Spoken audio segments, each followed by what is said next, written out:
Buenas tardes. A continuación les voy a explicar el método de transformación directa. Concepto del método. El método de transformación directa es una técnica utilizada en simulación para generar variables aleatorias que siguen una distribución de probabilidad específica.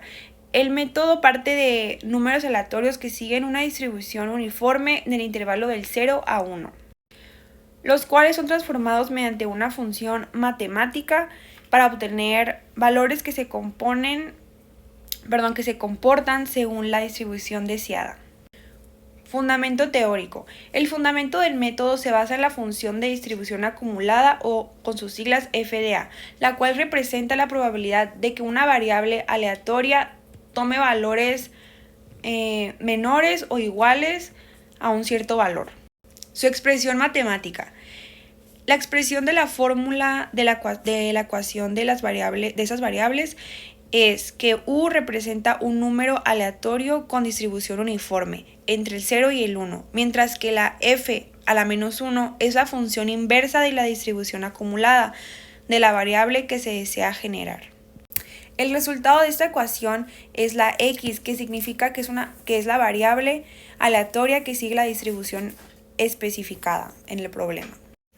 La importancia, ventajas y limitaciones. Bueno, el método de transformación directa es ampliamente utilizado debido a su claridad conceptual y facilidad de implementación en programas de simulación. Entre sus principales ventajas se encuentra que es un procedimiento directo y matemáticamente bien fundamentado. Sin embargo, su principal limitación es que no todas las distribuciones tienen una función inversa fácil de obtener, lo que se dificulta su aplicación en algunos casos. A pesar de esto, sigue siendo una herramienta fundamental en el estudio de la simulación y en la generación de variables aleatorias. A continuación les voy a mostrar 5 ejemplos en los que se aplica este método. Aquí tenemos el ejemplo número 1. En el problema se aplica la distribución exponencial en un problema de tiempo de fallo. Bueno, pues para este problema usamos la distribución exponencial, que es la clásica para modelar tiempos de espera. El método de transformación directa aquí consiste en que se toma su función acumulada y al despejar la variable x, al final nos queda una fórmula logarítmica donde al insertar el número aleatorio entre el 0 y el 1 obtenemos automáticamente el tiempo que transcurre hasta que llegue el siguiente cliente.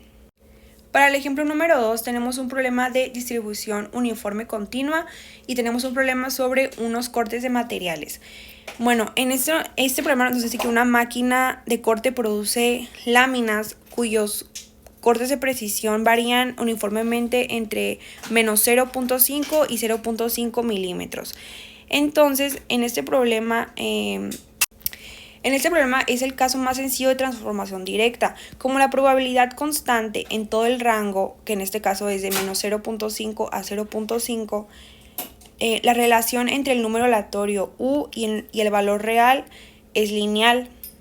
Básicamente estamos moviendo los números aleatorios para que encaje en esta escala de milímetros de menos 0.5 a 0.5. que necesitamos simular. Para el ejemplo número 3 tenemos un ejemplo de distribución triangular o un costo de proyecto. En este problema la distribución triangular se usa cuando no tenemos muchos datos, pero sí conocemos el dato máximo, el mínimo y el valor más probable, o sea, la moda. Aquí la transformación directa es más interesante porque la función acumulada tiene dos tramos, dependiendo de si el número aleatorio es mayor o menor al punto de corte, que en este caso es 0.3, usamos una raíz cuadrada u otra para calcular el costo del proyecto. Para el problema número 4 usamos la distribución de Bernoulli, que aquí es un problema de control de calidad, que en este ejemplo la variable es directa. Aquí no despejamos una fórmula compleja, sino que lo que hacemos es dividir la unidad en dos segmentos. Como la probabilidad de defecto es del 8%, si el número aleatorio cae en un rango del 0 al 0.08, la pieza es defectuosa. O sea, si cae en ese rango, la pieza resulta que sí es defectuosa, pero si cae en un rango más grande que el 0.08, quiere decir que la pieza es correcta. Es como lanzar algo y si cae más allá del rango ese, quiere decir que sí fue algo correcto, pues sí está la pieza bien. Pero aquí el 8% representa el área del error. Si está fuera de ese 8% es correcto. Por último, en el ejemplo 5 tenemos un problema de distribución empírica de una función de demanda diaria. Entonces, en este problema usamos una distribución empírica basada en los datos históricos de ventas. En la transformación directa, para estos datos discretos creamos una tabla de búsqueda, que es la primera tabla que vemos aquí, que es la tabla de referencias, en la que creamos la probabilidad acumulada. El número aleatorio funciona como un buscador y vamos a ver en qué escalón tiene la probabilidad acumulada y dónde la vamos a poner esa probabilidad. Y con eso nos indica cuántos periódicos se vendieron en el día. Aquí en la segunda tabla, aquí está la tabla de simulación. Aquí la podemos ver. Por eso tenemos dos tablas, porque una es la tabla como de búsqueda, que es la tabla de referencias, en la que vamos a ver, pues sí, las referencias, y la tabla número 2 es la tabla donde se muestra la simulación. Como conclusión de este tema podemos decir que este método de transformación directa es fundamental en la simulación. Nos permite generar variables aleatorias a partir de números uniformes y es la base de muchos otros métodos mucho más complejos y más avanzados. Gracias.